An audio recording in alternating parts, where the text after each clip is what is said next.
there's not any positive thing to say about this legacy or something like that. It has ruined the whole Africa. We learned it in school, but not in a broader level. It's a very small portion.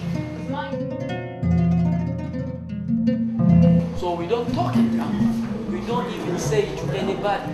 They now belong to us. They are part of our family. If you go to homes, we have them over there.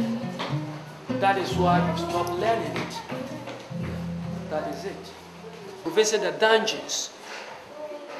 You also know that your forefather or your great-grandparent is one of the fortunate or the brave heroes who survived the ordeal.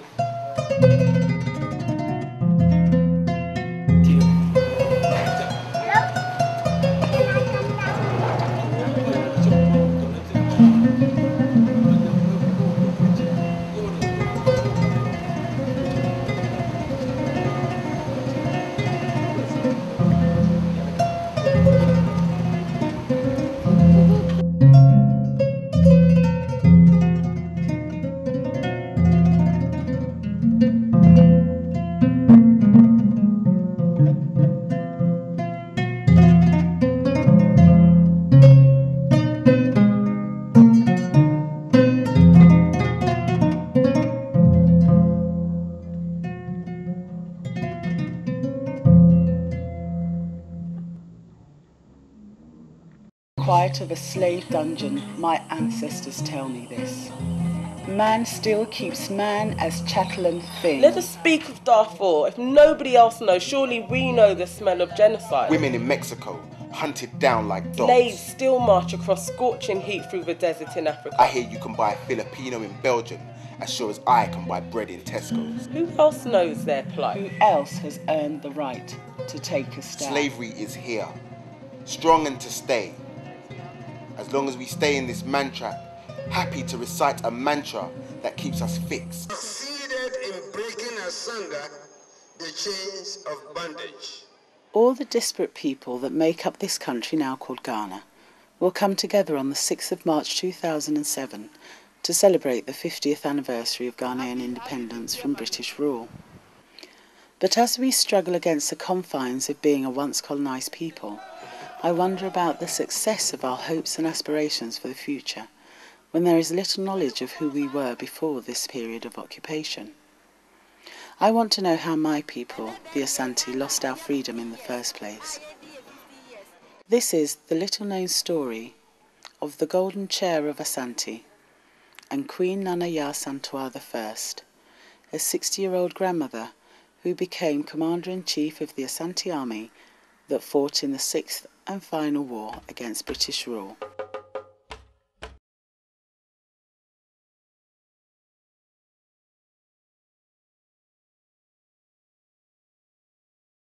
Not my school anymore. It's my school now. The reason why Sherwin is doing better here is that, you know, over UK there, you can't even use the cane to warn the child. And as soon as you do that, maybe I think you take the phone and call the police.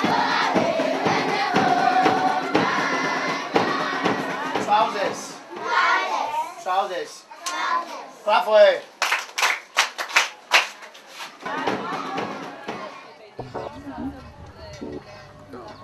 It's just an addiction. I mean, it's a weird kind of thing because we're all, you know, nobody's really got much money.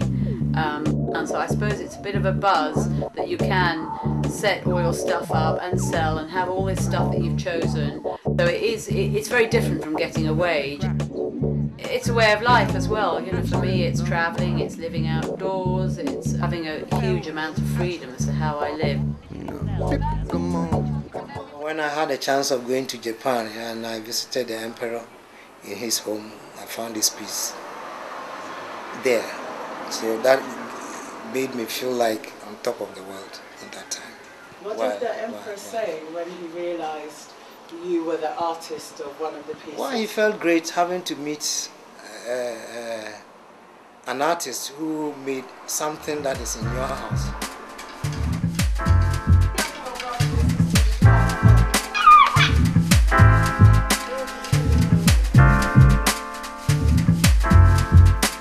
I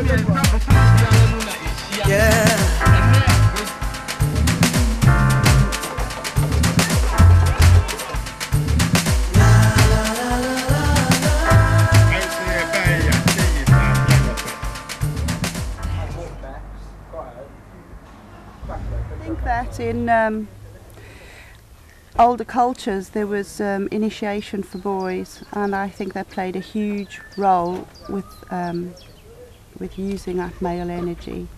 The Maasai still do it. It's a rite of passage, and it moves you from being a child and away from the women into a male environment, and that's probably what we haven't got in our culture. There is a sense that, for me, going to Timbuktu is very meaningful. It's a sort of questing thing, and when you try and find a real reason, it's mostly important to say, actually, I just want to go, and I went once and I didn't see enough and I want to go back again. La la la la Maria Maui. La la la la Maria Maui. Galuma lontunyawi bumala.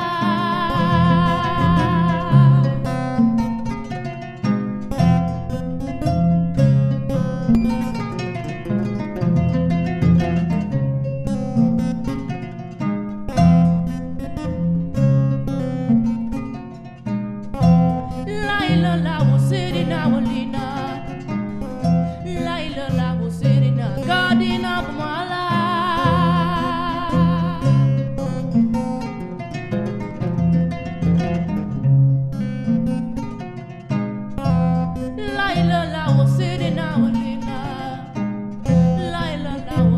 a garden of my